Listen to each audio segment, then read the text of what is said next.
Hola, ¿qué tal? Bienvenidos a Mi Cita Médica. Estamos transmitiendo en vivo y nos interesa conocer tus preguntas, tus sugerencias. Nos interesa saber qué es lo que tú quisieras que nosotros abordemos en este programa. Para ello ponemos a tu disposición nuestro portal de internet y el Facebook para que nos escribas y hagas tus comentarios y preguntas. También puedes llamarnos por teléfono. En unos instantes vas a tener el número telefónico en pantalla. Puedes hacerlo incluso desde los Estados Unidos sin costo. Estamos para servirte. Hoy vamos a dedicar el programa a uno de los padecimientos más comunes y que representan las principales causas de muerte en el mundo. Desafortunadamente, para este padecimiento, los mexicanos tenemos una predisposición genética. Vamos a hablar acerca de la diabetes y a continuación te presentamos los números de la diabetes en nuestra región. Iniciamos.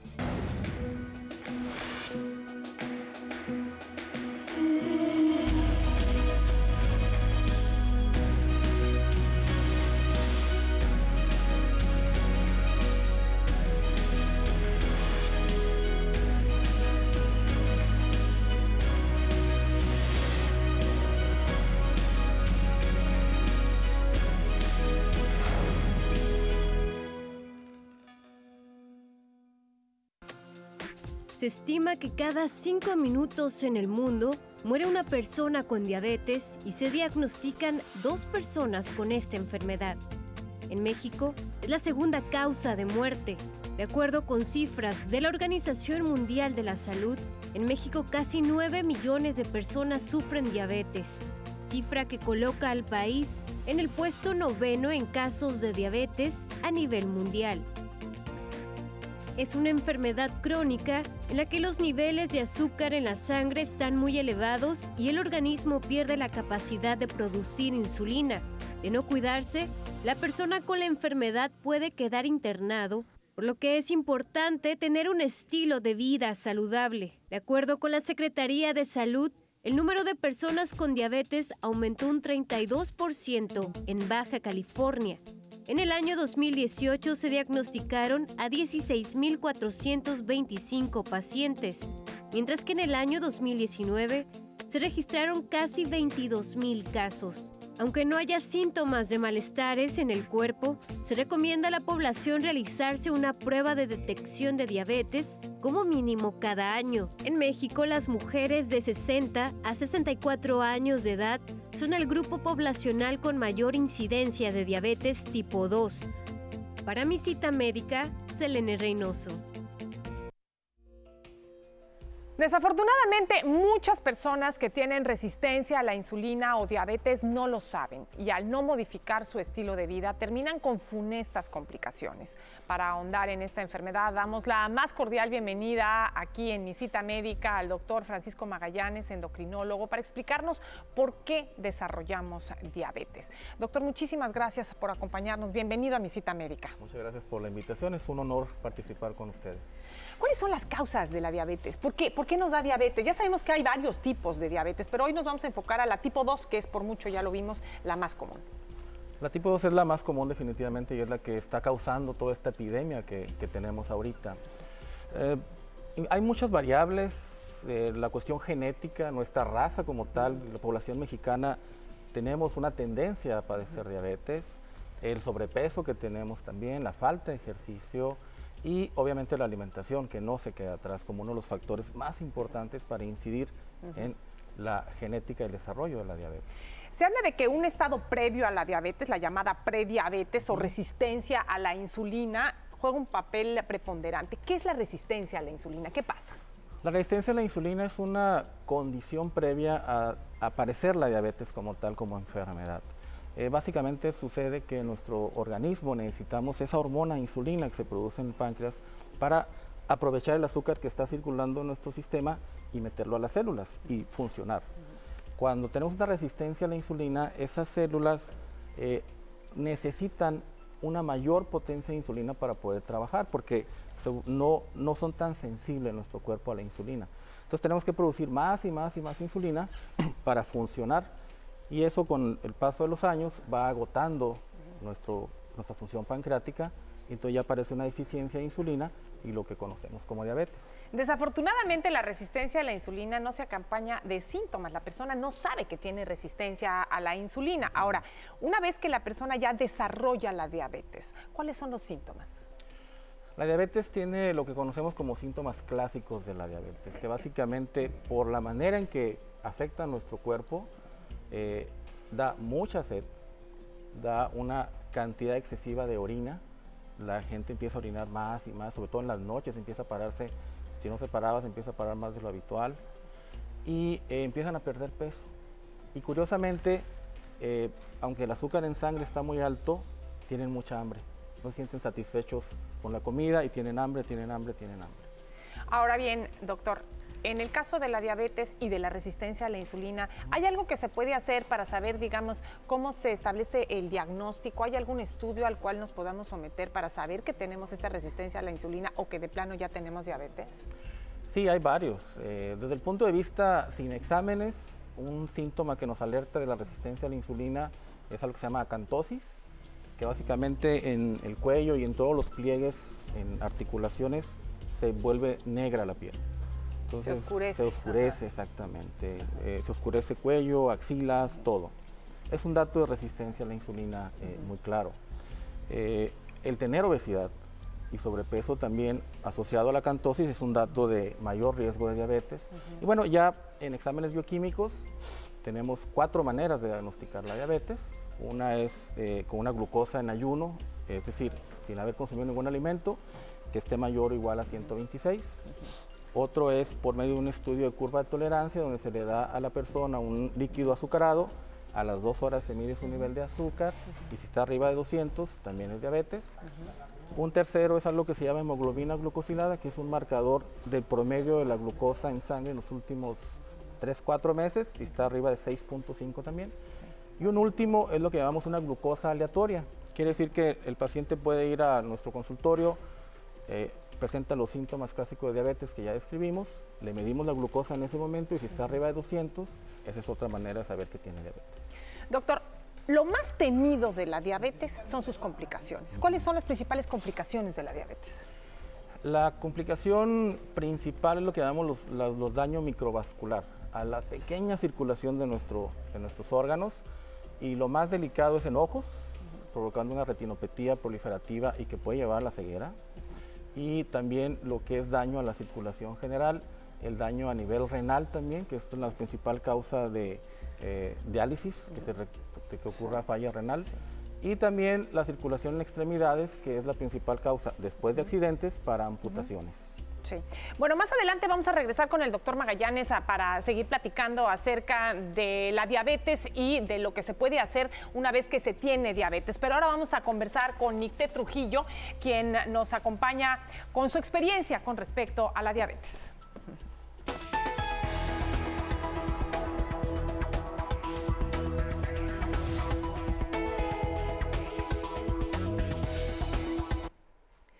Nicté, muchísimas gracias por estar con nosotros.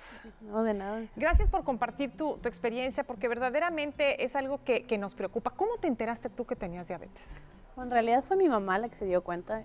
Mi papá tiene diabetes tipo 2 desde hace muchos años y ella siempre estaba pendiente de los síntomas en mi hermano y en mí. Me iban a sacar una muela del juicio y empecé a tener muchos dolores de cabeza, bajar mucho de peso. De repente tenía un hambre así como insaciable a pesar de que comiera muchísimo y entonces le pedí a mi papá que me checara el azúcar antes de desayunar y pues salí como en 370, una cosa así. Y de ahí buscar un endocrinólogo que me hiciera un estudio porque como tenía 17 años era muy raro que fuera diabetes tipo 2 y era como ya muy grande para ser diabetes tipo 1, entonces empezaron a hacerme estudios y demás y ya de ahí fue que me diagnosticaron diabetes tipo 1.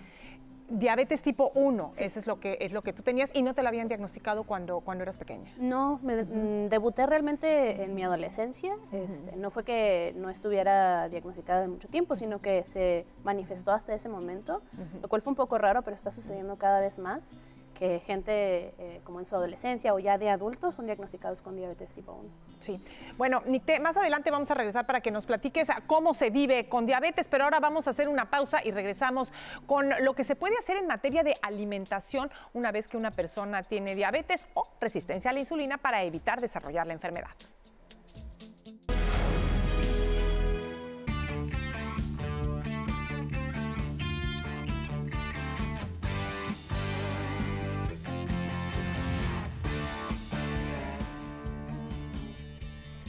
Muchas gracias por continuar con nosotros en Mi Cita Médica. Y bueno, pues uno de los elementos clave tanto en la prevención de la diabetes como en su manejo es la alimentación. Para hablar de ello, damos la más cordial bienvenida en Mi Cita Médica a la nutrióloga Cristina López. Bienvenida, muchísimas gracias, nutrióloga, por estar con nosotros. Hola, muchas gracias y gracias por la invitación. Encantada de estar aquí. Bueno, una vez que una persona tiene diabetes, ¿qué debe comer? Porque se habla de que no puede tomar refrescos, no puede comer chocolates, no puede comer nada dulce, no debe de comer fruta, que un mango lo puede matar. ¿Qué tanto es cierto? Bueno, tenemos que tener en cuenta muchos alimentos. Hay alimentos de alto índice glucémico, medio y bajo índice glucémico. Si eres una persona que tiene diabetes, no necesariamente tienes que limitarte a todos los alimentos, solamente hay que saber qué tipo de alimentos. ¿Qué es el índice glucémico y cómo podemos saber cuál es el índice glucémico de un alimento? El índice glucémico es la cantidad de azúcar, por decirlo así, del alimento. Entonces es lo que te va a causar sanguíneamente. Por ejemplo, si tenemos un plátano que te puede elevar tu índice glucémico, o sea, el azúcar en sangre, cuando lo consumes más rápidamente, o sea, se absorbe rápido. Digamos que es la velocidad con la que el azúcar de un alimento va a pasar a la sangre. Así es, así es. Okay. Entonces, ¿y qué es lo que puede reducir el índice glucémico de un alimento? Podemos consumir alimentos altos en fibra, entonces eso es lo que pudiera ser una clave también. La fibra ayuda a que no se absorba, digamos, tan rápido la glucosa. Por eso es distinto tomarse un jugo de naranja que comerse una naranja en gajos. Es bien importante, ahora sí, que comerse la mandarina en gajos y no tomarse el jugo de mandarina, porque el azúcar del jugo se va a absorber mucho más rápido en la sangre. Así es. Estás en lo correcto. Ahora, en el caso de la grasa, por ejemplo, porque también hablan de que el helado, los helados así que son, aunque tengan azúcar, pero cuando son muy cremosos, tampoco tienen un índice glucémico tan alto. ¿Qué tan cierto es esto? ¿Qué hace la grasa? Bueno, la grasa lo que absorbe, lo que va a hacer es que también sea una absorción más lenta del azúcar en sangre. Pero lo que más se va a recomendar siempre es que sea una alimentación muy balanceada, que sea un alimento muy limpio, por ejemplo, pechuga de pollo o vegetales. Los vegetales tienen un índice glucémico bajo, entonces son libres de comer vegetales. También hay ciertas frutas, pero hay que tener cuidado con ciertos alimentos. Pero vegetales está muy bien. Y también, por ejemplo, la quinoa o el arroz, no hay que consumir, hay que tener un poquito más de precaución con el arroz blanco que con el arroz integral. Estamos hablando de la fibra, que es lo que te va a ayudar a que no aumente la sangre en tu cuerpo. Claro. El azúcar de la sangre de tu cuerpo. Claro. Doctor Magallanes, en una persona que tiene resistencia a la insulina, con una alimentación adecuada, ¿es posible evitar que desarrolle diabetes? Sí, definitivamente sí. Si con la alimentación acompañamos con ejercicio y se compromete a bajar de peso, sí se puede evitar. Maravilloso. Ahora, en el caso también de los alimentos, nutrióloga, es distinto. Si uno se come la fruta como postre, después de haber ingerido esa pechuga de pollo o esa carne magra o el pescado con los vegetales que tienen mucha fibra, que si uno comienza con esa fruta, ¿no? Ajá, sí, claro que sí, porque la absorción es totalmente diferente. Si yo me consumo una fruta en ayunas, la absorción va a ser diferente que si me la estoy consumiendo después de un desayuno. Así que digamos que lo azucarado más vale dejarlo para el postre, ¿no? Y hay que tener una precaución, claro. Claro. Doctor, ¿qué tan importante es que una persona con diabetes se alimente regularmente, que no deje pasar periodos muy prolongados entre una comida y otra? Eso es fundamental. Yo siempre he comentado con mis pacientes que la alimentación es más de la mitad del tratamiento y la rutina en la alimentación también. Entonces, al mantener una rutina en cuanto a nuestro cuerpo recibe las calorías, se sincroniza mejor todo y es fundamental. Eso es muy importante, es un punto muy importante. Y en cuanto a la medición de la glucosa, ¿qué tan necesaria es la medición de la glucosa postprandial? El medirse la glucosa después de haber comido y al cuánto tiempo. Es fundamental también como un indicador del buen resultado de nuestro tratamiento o de la intervención, como alimentación o ejercicio o bajar de peso. No nada más es medicamento, pues, ¿no? Y sí, es muy importante para conocer los números. La recomendación es de que se mida a las 2 horas después de haber comenzado el alimento. y el máximo tolerable es 180 miligramos de glucosa. De ahí para abajo está muy bien. De ahí hacia arriba ya nos habla de que hay un poquito de descontrol y tenemos que mejorar eso. Claro.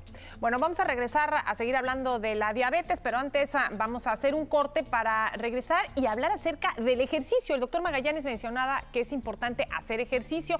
Vamos a ver qué tipo de ejercicio es el ideal para una persona con resistencia a la insulina o para una persona con diabetes. Volvemos.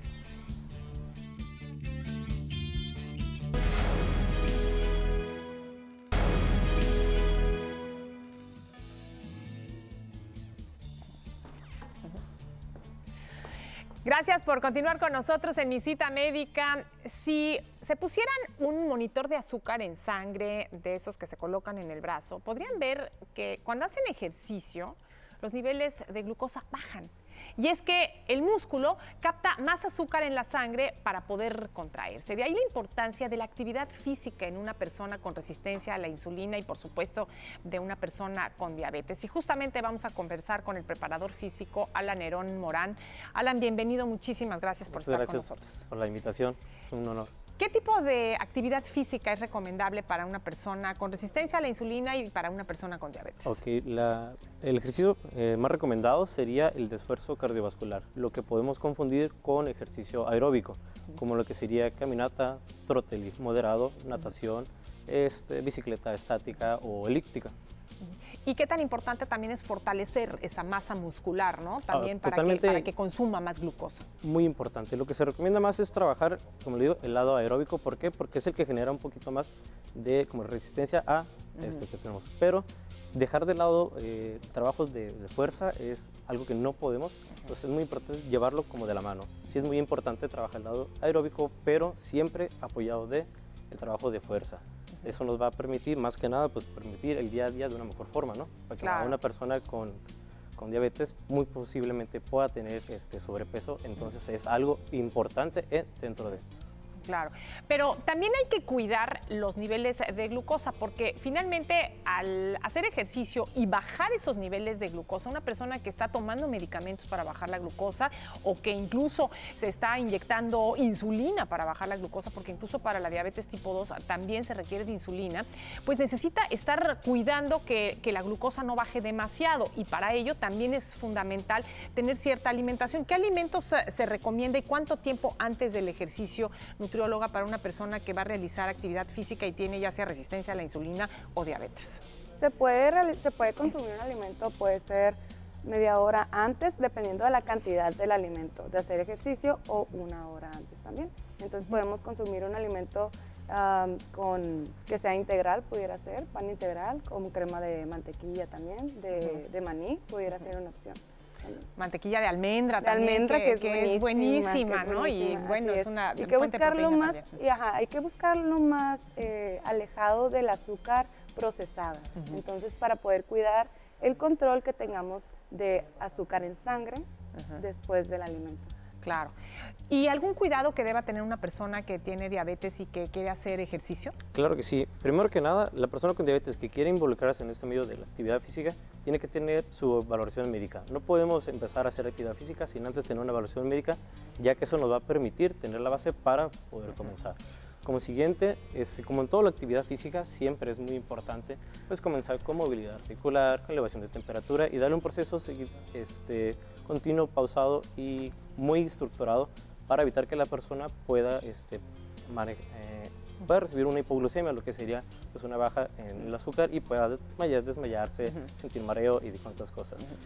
Evitar cualquier tipo de actividad física que le produzca algún roce con la piel muy intenso porque puede una herida, un hematoma y es algo que queremos evitar en la persona. Claro, la persona porque sana muy difícilmente. Exactamente, y entonces la persona al ver ese tipo de sensaciones en la piel se va a sentir incómodo y que va a decir, ¿para qué hago actividad física si me estoy lastimando? ¿No? Claro. Entonces es algo muy importante ahí. Claro. Bueno, vamos a regresar con las preguntas dentro de unos instantes, pero antes quiero volver a platicar con Nicté acerca de lo que significa vivir con diabetes, especialmente con diabetes tipo 1, pero realmente también con diabetes tipo 2. Así que regresamos ahora con Nicté para seguir conversando.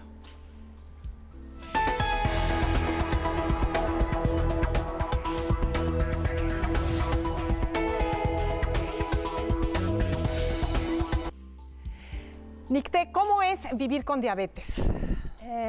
Mucha gente piensa que a lo mejor es súper complicado o que es muy difícil, pero realmente es una cuestión de disciplina.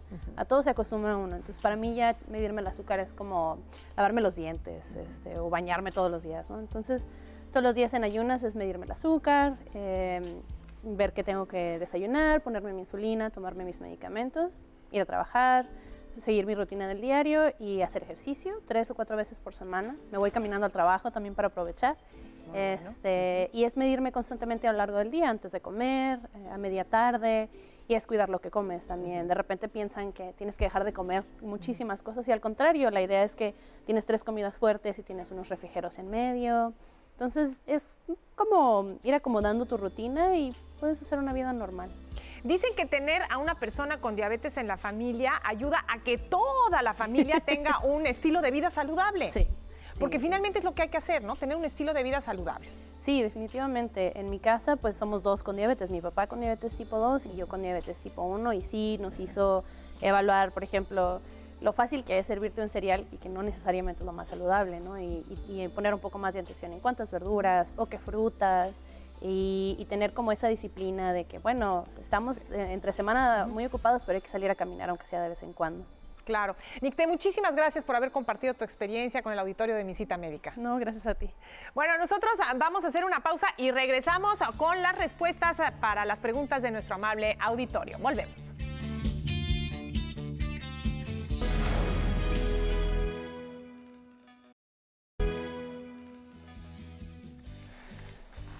Bueno, pues estamos recibiendo las preguntas de nuestro amable auditorio. Doctor Magallanes, nos preguntan cuál es la diferencia, Margarita González nos pregunta cuál es la diferencia entre diabetes mellitus tipo 1 y diabetes mellitus tipo 2.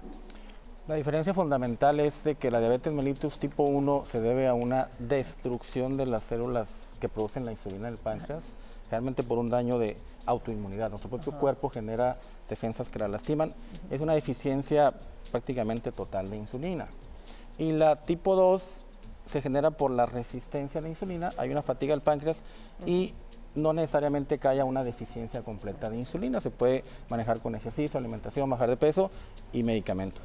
La tipo 2 la podemos prevenir, eso es muy importante, es la más común y nosotros la podemos prevenir con un estilo de vida saludable, con una nutrición adecuada, con ejercicio, eso es fundamental. Tenemos una pregunta de María, ella dice que quiere saber si su cuerpo está rechazando la insulina, dice que tiene diabetes tipo 2, que desde hace 6 años y sus niveles siempre están altos. No existe algo así como que rechaces la insulina, más bien yo creo que se tiene que abordar desde el plan de alimentación, actividad física y encontrar la dosis correcta para el tratamiento, porque un rechazo de insulina prácticamente no, más bien es la dosis debe ser la inadecuada en ese momento. Bueno, Edith de San Diego nos pregunta si la diabetes puede ocasionar ceguera. Ya lo comentaba usted que efectivamente pues la retinopatía diabética es de hecho la primera causa de ceguera. Y Román de Mexicali quisiera saber si la dieta cetogénica es buena para una persona con diabetes. Es una opción la dieta cetogénica, pero la dieta cetogénica no se debe de tener por más de 3 meses. No es tan recomendable. Lo más recomendado siempre va a ser que tenga un control en todos sus alimentos con una alimentación balanceada. Bueno, pues se nos acaba el tiempo, así es como llegamos al final de este espacio. Muchísimas gracias por habernos acompañado en Mi Cita Médica. Gracias, Alan, nutrióloga, doctor Magallanes. Muchas gracias por habernos acompañado. Nosotros los esperamos el próximo martes en Mi Cita Médica en punto de las 11 de la mañana. Vamos a hablar acerca de lipoescultura, de cirugía estética. Nos interesan sus comentarios, sus sugerencias en nuestro Facebook, llamada telefónica y página de internet. Gracias, hasta el próximo martes.